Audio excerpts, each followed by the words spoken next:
I thought selling my company for $43 million would bring my son closer. So I took him and his wife to the best restaurant in Manhattan. But as they danced, a security guard leaned in and whispered, "Your son slipped something into your juice." My chest went cold. My own son, my blood. I got up and left. 20 minutes later, karma caught up with him. Before we continue, if you love these stories, please subscribe to our channel, because that is our motivation to make better stories each day for you.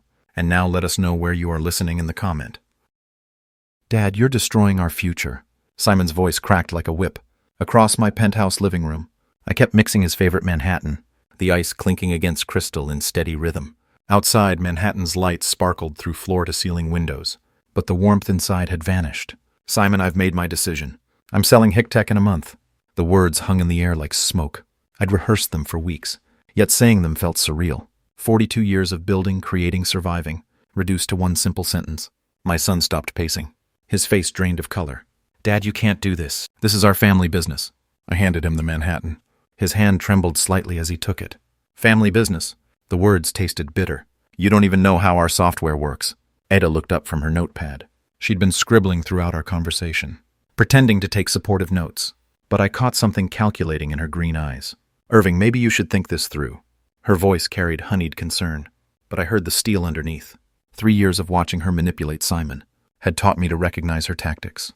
I placed my own glass down with deliberate finality. The sound echoed through the room. "I've been thinking about this for 3 years.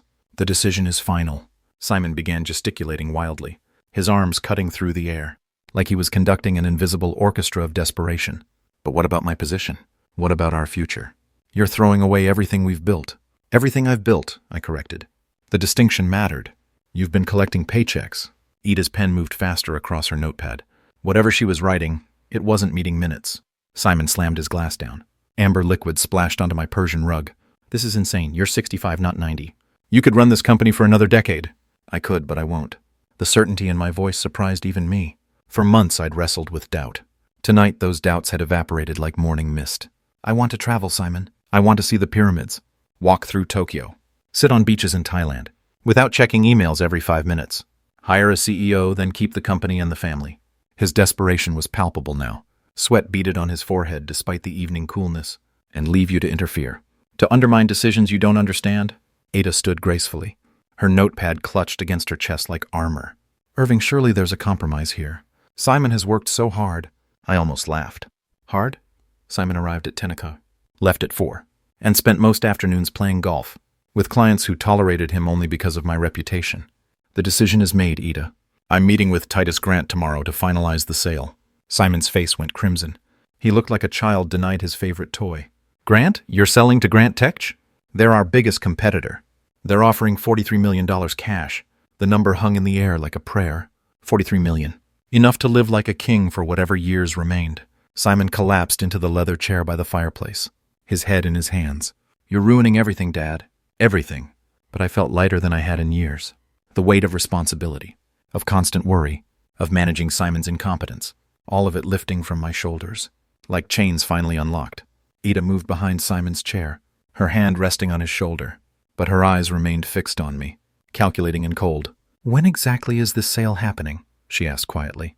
"Next month. The paperwork's already started." Her grip tightened on Simon's shoulder, and for a moment I thought I saw something dangerous flicker across her features. But it passed so quickly I might have imagined it. The evening stretched ahead of us, full of unspoken tensions and buried resentments. Outside, the city hummed with life and possibility. Inside, the air felt heavy with endings. Simon lifted his head from his hands, and I saw a different look in his eyes. Calculating, desperate, but focused now. "Okay, wait, let me think." He stood again, began walking in measured steps around my coffee table. "Maybe we could hire a manager, or make me a full partner." I remained seated, swirling the ice in my glass. The desperation was almost painful to watch. "Simon, you're not ready to manage even the sales department." The truth hit him like cold water. His jaw clenched, but he kept walking, kept thinking. "Then teach me. Give me 6 months. I'll prove myself." "You've had 12 years to prove yourself." Eda's pen moved across her notepad in swift strokes. Whatever plan was forming in her mind, she was documenting it carefully. Simon stopped walking and faced me directly. "What if I bought you out myself gradually over time?" "With what money? Your salary?" His face flushed red again, but he pressed on. "I could get investors. Bank loans.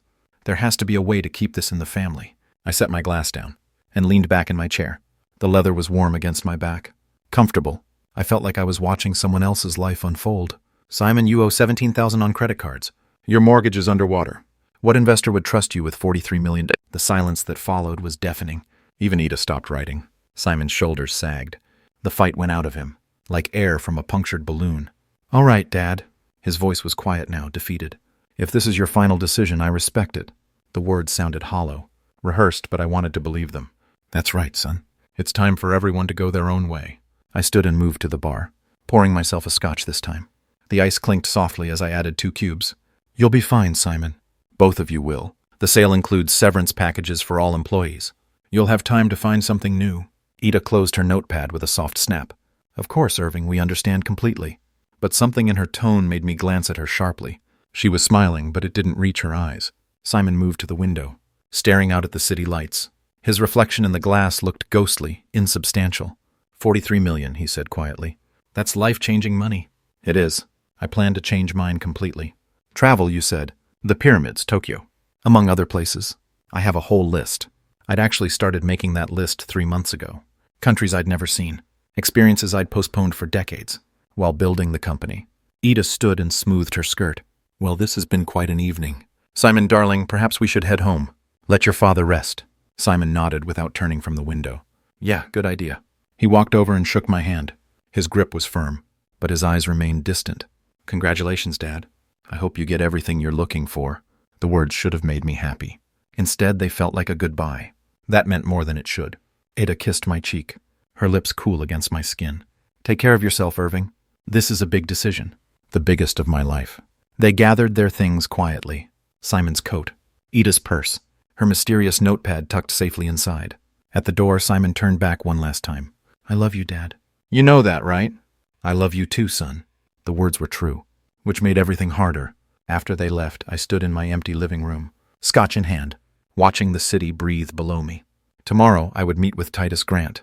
Tomorrow, I would begin the process of dismantling everything I'd built. Tonight, for the first time in months, I felt at peace. The grandfather clock in the corner chimed 9 times. The evening was still young, but I felt ready for whatever came next. Morning coffee steamed in my favorite mug. As I sat in my home office, surrounded by 4 decades of memories, sunlight streamed through the windows, warming the mahogany desk, where I'd made countless decisions that shaped my life. The framed photograph caught my eye. Me in 1983, 23 years old, standing in front of a cramped Brooklyn garage, with a crooked smile and unlimited dreams. A small garage in Brooklyn, $5,000 in savings, and a big dream. Who could have thought that in 40 years? That dream would be worth $43 million. I picked up the frame, studying that young man's face. He looked so certain, so hungry. He had no idea what lay ahead. The failures, the breakthroughs, the sleepless nights, coding until his eyes burned. The first year had been brutal. 3 software projects that nobody wanted. Bank accounts dwindling. Ramen noodles for dinner most nights. Sarah, God rest her soul, working double shifts as a nurse to keep us afloat, while I chased my impossible dream. But then came the breakthrough. I opened the desk drawer and pulled out another photograph. The first office we could afford to rent. A basement space in Queens, with fluorescent lights that flickered and pipes that leaked when it rained. That's where we created Accounting Pro. Revolutionary might be too strong a word, but it changed everything for small businesses. Simple interface, powerful features, priced for companies that couldn't afford the big corporate solutions. The breakthrough came when Peterson Manufacturing called. Their old system had crashed, taking 3 months of financial records with it. They were desperate, willing to try anything. $50,000. That was our first major contract. I remember staring at the check for so long that Sarah had to take it from my hands and walk it to the bank herself. From that moment, everything accelerated. Word spread through business networks. Accounting Pro became the software small companies trusted. We added features, hired programmers, moved to better offices. By 1990, we had 20 employees. By 2000, over 100. The garage days felt like someone else's life. I sipped my coffee and looked at the wall where our first check hung in a frame. $500 from a restaurant owner in the Bronx, who needed help tracking his inventory. $500 to $43 million. The American dream in numbers. But success came with costs. 70-hour work weeks, missing Simon's baseball games, falling asleep at my desk more nights than I cared to count. Sarah, understanding, always understanding, until the cancer took her 5 years ago. That's when the weight really settled on my shoulders, building something for family, only to realize family was slipping away while I wasn't looking. Simon never showed interest in the technical side. He wanted the benefits, the money, the status, the easy job, without understanding the foundation everything rested on. Etta made it worse.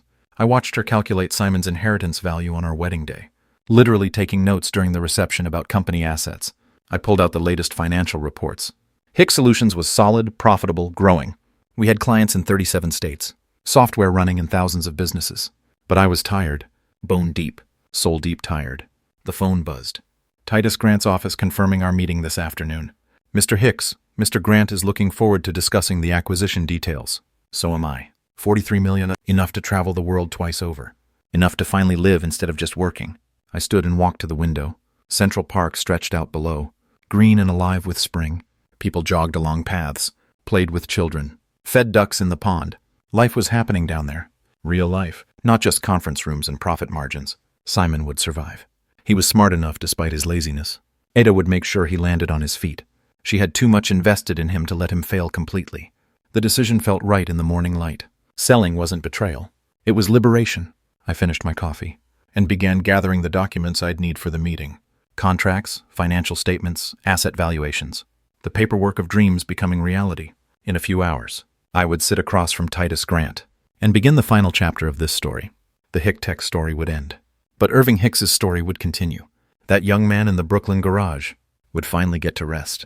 The afternoon sun slanted through my office windows, casting golden rectangles across the financial reports spread on my desk. Numbers that once caused sleepless nights now looked like poetry. Profit margins, growth percentages, market expansion data. 40 years I built this empire. It's time to enjoy the fruits of my labor. Tokyo, Paris, Tuscany, so many places I never saw. I pulled out the world map hanging on my wall, running my finger along routes I'd dreamed about for decades. The cherry blossoms would be blooming in Tokyo this time of year. I could walk through Ueno Park, visit the ancient temples, taste real ramen from street vendors. My laptop displayed the final quarterly reports. Revenue up 18%. Client retention at 94%. Software downloads exceeding projections by 30%. Hick had become exactly what I'd envisioned in that Brooklyn garage. But the numbers felt distant now, like looking at someone else's achievements. I opened my desk drawer and pulled out a leather-bound notebook. Travel planning, something I'd never had time for during the building years. Paris first, I muttered, making notes in careful handwriting. The Louvre, Notre Dame, those little cafes Sarah always wanted to visit. Sarah, she would have loved this moment, seeing me finally step away from the desk that had consumed so many years of our marriage. She understood the drive, the necessity of building something lasting, but she also knew when enough was enough. The Tuscany section of my travel guide lay open beside the notebook. Rolling hills, vineyards, stone cottages where time moved at wine speed. Instead of New York speed, I could rent a villa, learn Italian, write the memoir I'd always postponed. My phone buzzed. Titus Grant's assistant confirming our meeting for Wednesday. 2 days to finalize everything. I closed the laptop with decisive finality. The Hick era was ending, but Irving Hick's next chapter was beginning. Standing, I stretched muscles. That had been hunched over desks for too many years. My body ached in ways. That reminded me I wasn't 23 anymore. 65 years old, with maybe 20 good years left. 20 years to actually live, instead of just work. The photo on my bookshelf caught my attention. Our company's first office Christmas party in 1987. 12 employees, including Sarah, crowding around a plastic tree in our Queens basement office. Everyone looked so young, so hopeful. Now we had over 200 employees across 4 offices. The software we'd created ran accounting systems for thousands of businesses, small restaurants, medical practices, construction companies, all depending on code I'd written in that cramped basement. But they'd survived the transition. Titus Grant understood technology, respected good people. The company would continue growing under Grant Tech's umbrella. I walked to the window overlooking Central Park. Joggers followed winding paths below. Couples sat on benches. Children played on playgrounds. Life happening at human speed. Tomorrow I would review the final contracts. Wednesday I would shake Titus's hand and sign papers that would change everything. Next week I would be free. The travel brochures scattered across my desk. Painted pictures of adventures I'd only imagined. Buddhist temples in Kyoto. Wine tastings in Bordeaux. Art galleries in Florence. Museums in Prague. All within reach now. All possible because I'd built something worth selling. My notebook filled with itineraries. Hotel options. Flight schedules. 6 months of travel to start. Maybe longer if the wanderlust took hold. For the first time in decades, I had no deadlines except the ones I chose. No employees depending on my decisions. No quarterly reports demanding attention. Just an old man with new dreams, and enough money to chase them anywhere. The grandfather clock chimed 4 times. Wednesday couldn't come fast enough. The HICTech conference room felt different on Wednesday afternoon. Sunlight streamed through floor-to-ceiling windows, casting long shadows across the polished mahogany table. Where I'd made countless decisions over the years, Titus Grant arrived precisely at 2 o'clock. His handshake firm and confident. Everything about him projected competence. Silver hair perfectly styled. Navy suit impeccably tailored. Eyes that missed nothing. Irving, your company is exactly what Grant Tech needs for expansion. His voice carried the authority of someone accustomed to making million-dollar decisions. I appreciate directness in business. I'm glad HICTech will be in reliable hands, Titus. We settled into leather chairs. While my assistant brought coffee, the ritual of corporate negotiation performed countless times. But never for stakes this personal. Titus opened his briefcase and withdrew thick folders. Contract drafts. Financial projections. Transition timelines. Documents that would transform my life's work into numbers on a balance sheet. Your software architecture is impressive. Clean code, scalable design, excellent documentation. He'd done his homework. I respected that. 40 years of refinement. We've learned from every mistake. It shows. Your client retention rates are exceptional. The conversation flowed naturally, between professionals who understood each other's language. No manipulation, no posturing, just 2 businessmen, reaching mutually beneficial terms. I presented the company portfolios I'd prepared, client testimonials, growth projections, technical specifications, everything organized with the precision that had built HICTech's reputation. Your team is talented, Titus observed. Reviewing employee profiles. We'd like to retain most of them. They're good people. They deserve stability. $43 million is a fair price for such an asset. The number still sounded surreal. $43 million, more money than I could spend in several lifetimes. It's generous but fair. You're buying proven technology and established relationships. Titus smiled. The kind of expression that closed deals.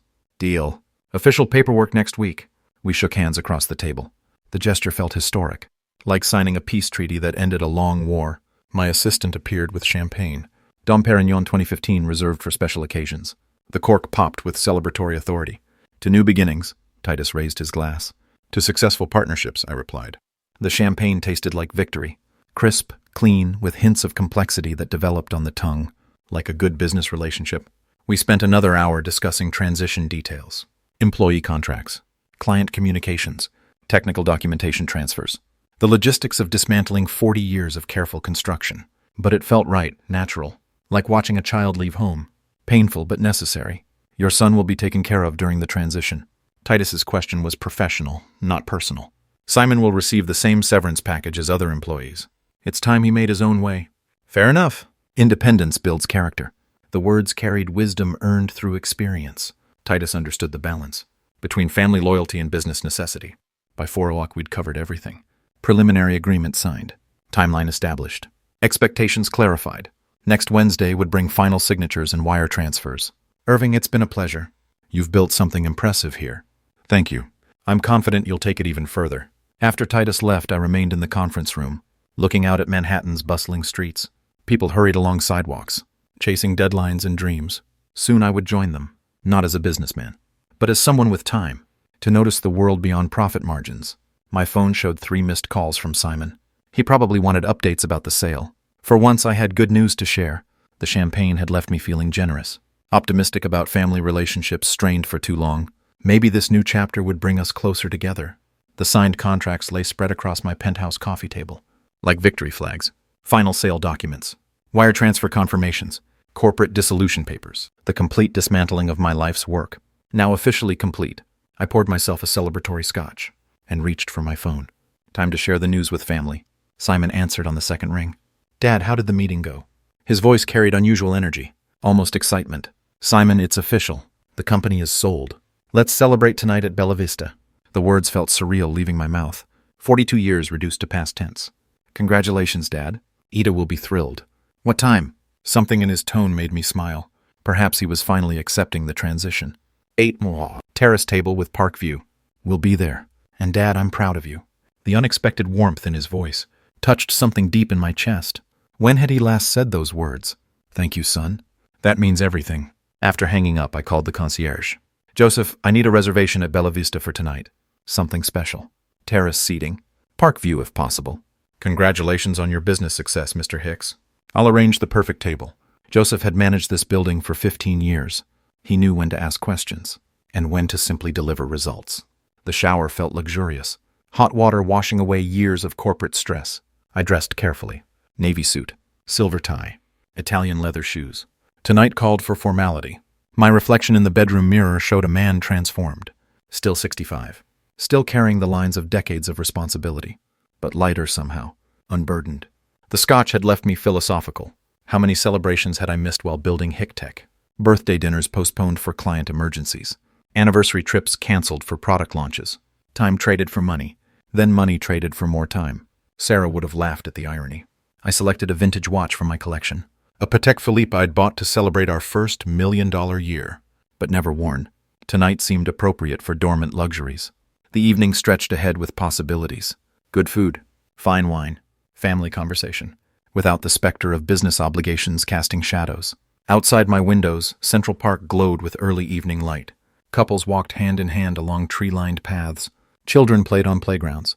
Parents watched from benches. Normal life, the kind I'd observed but rarely participated in. My phone buzzed with a text from Joseph. Bella Vista table confirmed. Prime Terrace location. 8 p.m., champagne service arranged. Perfect. Simon and Ida deserved a proper celebration. Despite our recent tensions, they were family. The only family I had left. I straightened my tie and checked the time. 7:15. Enough time to walk through the park. Arrive fashionably punctual. The contracts on my coffee table caught my eye one final time. Legal documents that severed 4 decades of connection. Tomorrow I would wake up as a retired man, with no company to manage, no employees to consider, no quarterly projections demanding attention. Just Irving Hicks, with more money than he could spend. And finally enough time to remember who he used to be before business consumed everything. The evening air would be crisp, perfect for a celebratory dinner. Fine Italian cuisine, excellent wine, family conversation about the future. Instead of corporate obligations, I grabbed my keys and headed for the elevator, feeling lighter than I had in years. Tonight we would toast new beginnings. The entrance to Bella Vista glowed with warm amber light. As I approached through Central Park's evening shadows, Simon and Ida stood waiting beneath the restaurant's elegant awning, their figures backlit by Italian lanterns strung along the terrace. "Dad?" Simon's embrace felt genuine, almost desperate. Ada kissed both my cheeks, her smile perfectly calibrated. "Irving, you look wonderful. Success suits you." The hostess led us through the main dining room to our reserved terrace table. Manhattan sparkled below us, like scattered diamonds. Central Park stretching endlessly into darkness, to new life and new adventures. I raised my wine glass, feeling lighter than I had in decades. "To you, Dad, you deserve happiness." Simon's voice carried an edge. I attributed it to excitement. We clinked glasses beneath string lights that swayed gently in the evening breeze. The sound rang pure and celebratory. Ada ordered for the table. Also buco risotto, Caesar salads. Everything felt perfect, orchestrated, like a scene from a movie, about successful families celebrating life's victories. "Irving, tell us about your travel plans." Ada leaned forward with apparent interest. "Japan first. I've always dreamed of seeing the cherry blossoms." The words painted pictures in my mind. Ancient temples framed by pink petals. Quiet gardens where time moved at nature's pace, instead of business schedules. When Sarah was alive, we talked about Kyoto. Every spring she collected photographs of the philosopher's path, the way light filtered through blooming branches. Simon fidgeted with his napkin, checking his watch repeatedly. "That sounds incredible, Dad. How long will you stay?" 6 weeks minimum. Maybe longer if the wanderlust takes hold. A jazz quartet began playing near the bar, their music drifting across the terrace like smoke. Couples swayed together on the small dance floor, lost in each other's arms. Ida touched Simon's hand. "Darling, shall we dance?" "That song is lovely." Simon hesitated, glancing between her and me.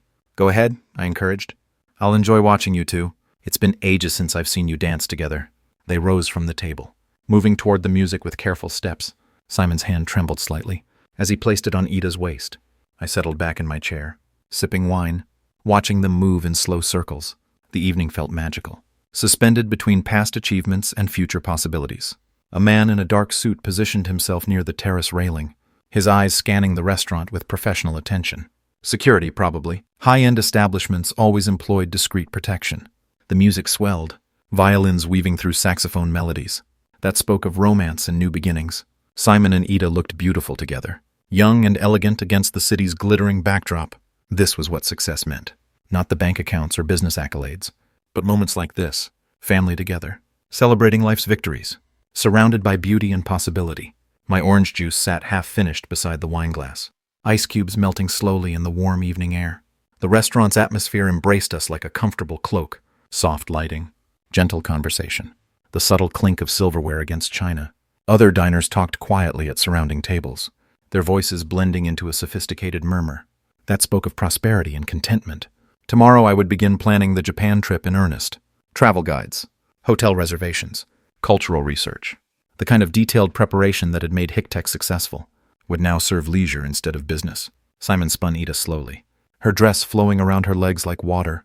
They looked happy, settled, ready to build their own lives, without depending on my company for security.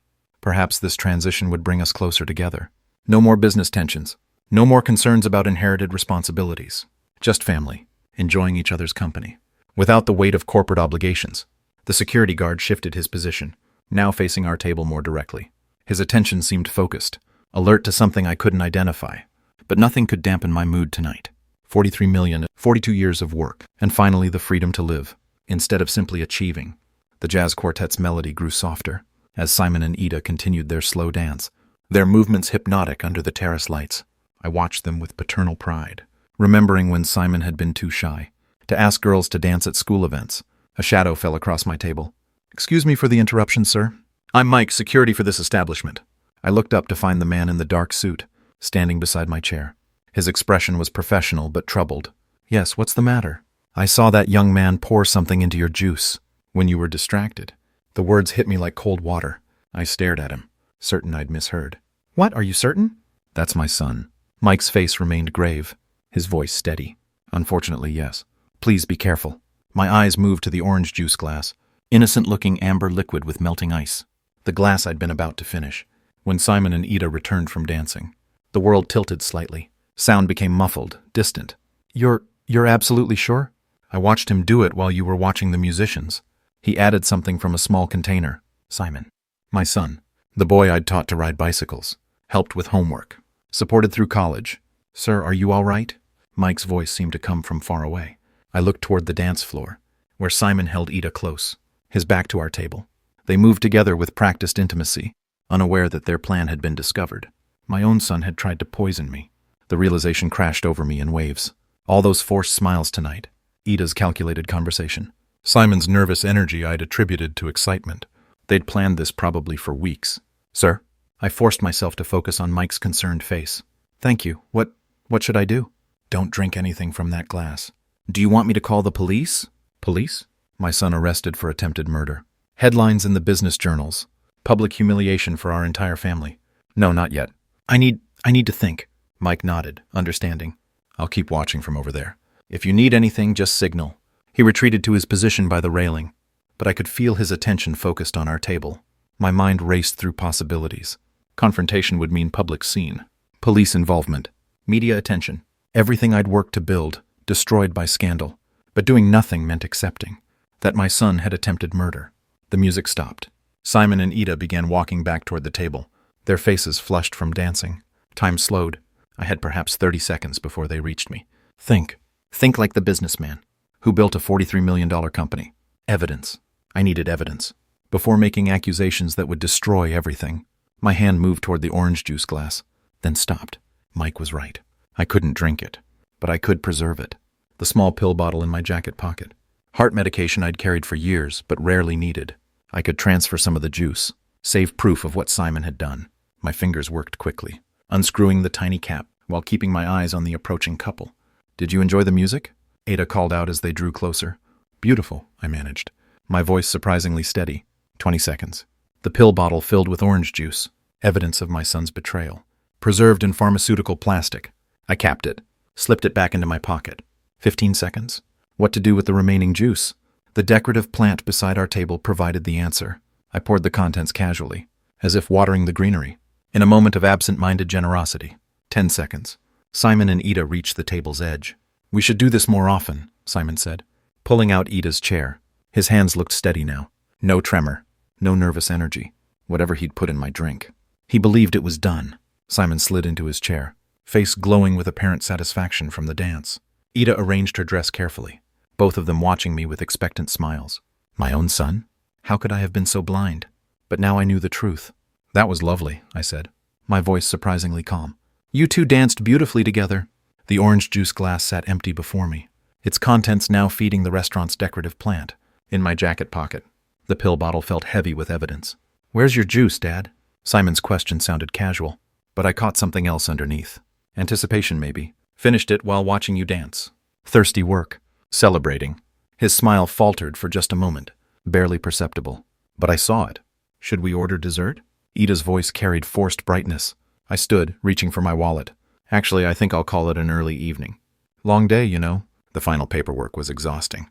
Both their faces changed. Confusion. Then something sharper. But Dad, we just got started. Rain check. I placed $300 on the table. More than enough to cover our meal and generous tip. Tonight was perfect. Thank you both. I kissed Ida's cheek, embraced Simon, with arms that felt like they were moving through water. I love you both, I said, the words carrying weight they couldn't understand. Dad, wait. Simon started to rise. Stay, finish your wine, enjoy the music. I can find my own way home. I walked away from the table with measured steps, feeling their eyes on my back. The weight of $43 million meant nothing, compared to the weight of my son's betrayal. Mike appeared beside me as I reached the restaurant's interior. Smart thinking with the plant, he said quietly. Evidence preserved, threat eliminated. Thank you. You saved my life tonight. Part of the job. Will you be all right getting home? I'll manage. The evening air felt different as I stepped onto the sidewalk. Cooler, sharper, like breathing in a new world, where nothing was as it seemed. Behind me, through the restaurant's windows, I glimpsed Simon and Ida at our abandoned table. They were leaning toward each other, intense conversation replacing the relaxed mood of minutes before. Planning what to do next, probably how to explain their father's sudden departure. To themselves and each other. I walked through Central Park, my footsteps echoing on empty paths. Joggers passed occasionally, their breathing visible in the cooling air. The pill bottle in my pocket contained more than orange juice. It held proof that the son I'd raised, educated, and supported had tried to murder me for money. $43 million worth killing for, apparently. But they'd failed. And now I knew exactly who they really were. Beneath the smiles and family embraces, the apartment buildings along Fifth Avenue rose like monuments to success and betrayal. Lights twinkled in thousand-a-month windows, where families lived normal lives, without attempted murder over dinner. My penthouse waited ahead, sanctuary and prison combined. Safe from physical harm, but trapped with knowledge. That would change everything forever. Tomorrow I would decide what to do with the evidence. Tonight I would simply survive the shock of learning that blood relationships meant nothing. When money was involved, the decorative plant would wilt within days, proving the juice had been poisoned. Mike would remember what he'd witnessed. The pill bottle would provide laboratory confirmation. Everything I needed to destroy the son, who had tried to destroy me. But first I had to figure out how a father becomes his child's enemy overnight. The answer, I suspected, was that he'd always been the enemy. Tonight had simply revealed what was already true. Manhattan's lights blurred past the taxi window. As I sat in the back seat, the pill bottle heavy in my jacket pocket, the driver hummed along to jazz radio, oblivious to the fact that his passenger had just escaped murder. My phone buzzed. Simon's name flashed on the screen. I stared at it for 3 rings before answering. Dad, where are you? We came back and you were gone. His voice carried concern, but something else lurked underneath. Anticipation, maybe. Hope. Sorry, Simon. I suddenly felt sick. Went home. Oh. A pause, then. I hope it's nothing serious. The tone hit me like cold water. Joy.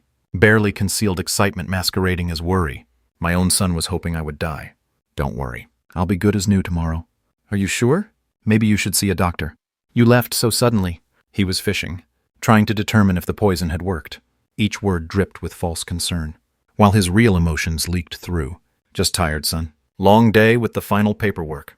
Oh, right, the sale. Well, get some rest, Dad. Feel better. The line went dead. No, I love you. No genuine concern. Just relief that his father might be dying. I slipped the phone back into my pocket and leaned against the taxi's worn leather seat. $43 million, that's what my life was worth to them. The apartment building's doorman greeted me, with professional courtesy, but I barely heard his words. Everything felt distant, muffled, like experiencing life through thick glass. My penthouse elevator climbed silently toward the top floor, carrying me away from the world, where sons didn't poison fathers, and family meant something more than inheritance calculations. Inside my apartment, I locked the door with unusual care. 3 dead bolts I'd never used before tonight. The pill bottle came out of my pocket, like evidence from a crime scene. Under my desk lamp, the orange liquid looked innocent enough. Vitamin C and attempted murder mixed in equal parts. I placed it carefully in my safe, next to insurance papers and stock certificates. Evidence of betrayal, worth more than any financial document I'd ever protected. The leather chair in my study embraced me like an old friend. This morning I'd sat here planning exotic travels and peaceful retirement. Tonight I was planning what? Justice, maybe? Or just survival? The phone rang again. This time I let it go to voicemail. Simon's voice filled the room. Dad, I'm really worried about you. Call me back, okay? Ida sends her love. Ida sends her love. The woman who had coached my son through attempted murder was sending her love. I poured myself 3 fingers of scotch and stood at the window overlooking Central Park. Somewhere down there, in a restaurant I'd never visit again as an innocent man, a decorative plant was slowly dying from the poison meant for me. Tomorrow I would need to find a private laboratory, someone discreet, who could analyze the sample and provide official documentation. Then perhaps a lawyer, someone who understood inheritance law and how to protect assets from murderous heirs. But tonight I would simply sit with the knowledge that my family had tried to kill me for money. The scotch burned, but not as much as the truth. Outside, the city hummed with normal life, people having dinner, watching movies, calling relatives with genuine affection. A world where family bonds meant protection instead of danger. My reflection in the window looked older somehow. The man who'd celebrated business success a few hours ago had died at that restaurant table. Someone harder had taken his place. Someone who knew that blood meant nothing when 43 million was involved. The next morning brought clarity that sleep had refused to provide. I dressed in my best suit, the navy one I wore for important business meetings, and made 2 phone calls. The first was to Morrison Analytics, a discreet laboratory that handled sensitive testing for Manhattan's elite.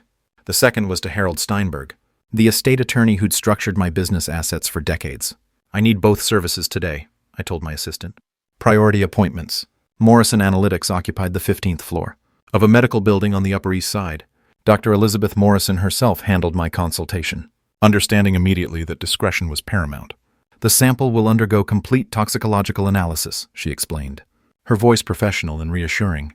Gas chromatography, mass spectrometry, the full spectrum. I handed her the pill bottle that had saved my life. How long for results? 24 hours for preliminary findings. 48 for complete documentation suitable for legal proceedings. Legal proceedings. The words felt heavy with implication. This is completely confidential? Absolutely, Mr. Hicks. Attorney-client privilege extends to forensic consultants when legal action is anticipated. The next day I returned to collect results. That would change everything forever. The results are definitive, Mr. Hicks. Potassium cyanide in lethal dosage. Dr. Morrison's report contained graphs, chemical formulas, and expert analysis that painted a clear picture. My son had tried to murder me with one of the most deadly poisons known to science. Will this document be admissible in court? Absolutely. This is official expert analysis, complete with chain of custody documentation. I studied the report's technical details, concentration levels that would have killed me within minutes, purity suggesting professional-grade procurement, evidence of premeditation beyond any reasonable doubt. Harold Steinberg's law office occupied a corner suite in Midtown, walls lined with legal texts and family photographs that now seemed like mockeries of trust. I need to modify my will immediately, I announced without preamble. Harold had managed my legal affairs for 15 years. He understood urgency when he heard it. What specific changes? Remove Simon and Ida as beneficiaries. Everything goes to charity instead.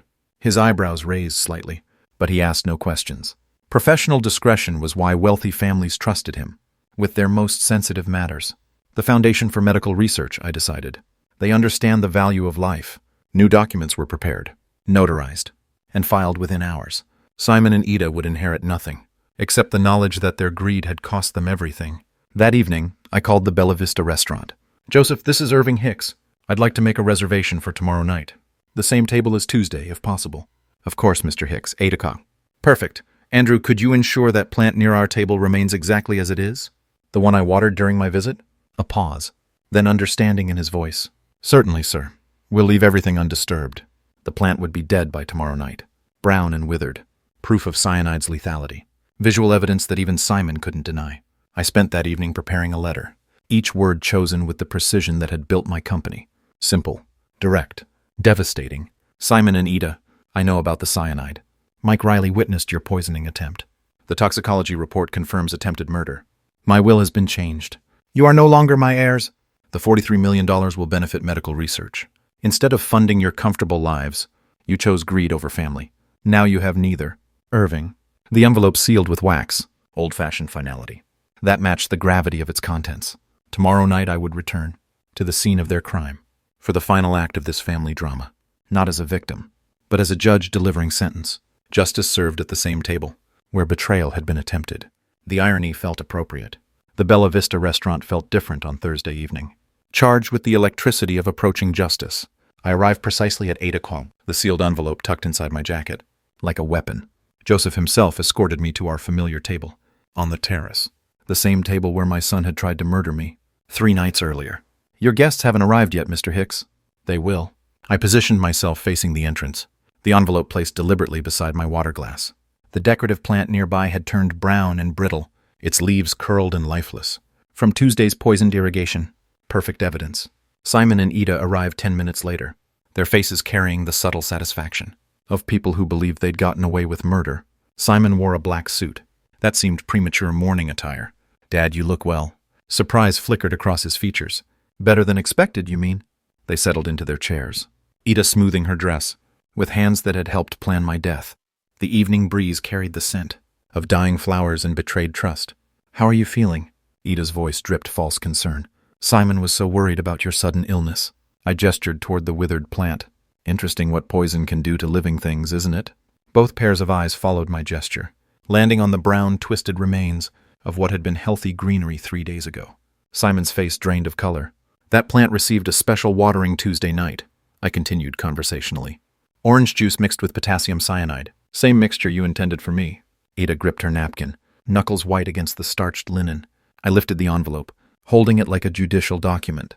"This contains everything you need to know about your failed attempt." Simon's hands trembled as he accepted the envelope. His fingers fumbled with the wax seal, finally tearing it open with desperate urgency. I watched his face as he read, witnessed the exact moment hope died and reality crashed down. His mouth opened and closed wordlessly, like a fish drowning in air. "What is this?" His voice cracked on the question. Ida leaned over, reading the letter that destroyed their future, in clinical, businesslike language. "Dad, wait, this was all Ida—" I didn't want to stop. My voice cut through his desperate lies, like a blade. "Mike Riley saw you pour the cyanide. The toxicology report confirms attempted murder. You chose money over family." I stood looking down at the son who had tried to kill me, and the woman who had orchestrated it. "You wanted my $43 million? Medical research will benefit from it instead. You wanted me dead. You're dead to me instead." Simon rose halfway from his chair, panic making his movements clumsy. "Please, Dad." "I can explain. Goodbye, Simon. Forever." I walked away from the table without looking back, leaving them with their destroyed dreams and the evidence of their crimes. Behind me, I heard Simon's voice rise, in desperate pleading, but the words meant nothing. Joseph appeared at the restaurant's entrance. As I approached, "Will you be returning, Mr. Hicks?" "No, my business here is finished." The evening air felt cleaner. As I stepped onto the sidewalk, Central Park stretched ahead, full of honest shadows and straightforward darkness. No hidden poison, no murderous relatives, no betrayal disguised as love, just the beginning of a life, where family meant nothing, and justice meant everything. My phone would ring tonight, probably many times. Simon and Ida would beg, threaten, promise anything, to change what had already been decided. I would let it ring. $43 million had bought me more than retirement. It had bought me the truth about who my son really was, and the freedom to live, without pretending that blood was thicker than cyanide. The city lights twinkled like scattered diamonds as I walked home, alone, but no longer vulnerable.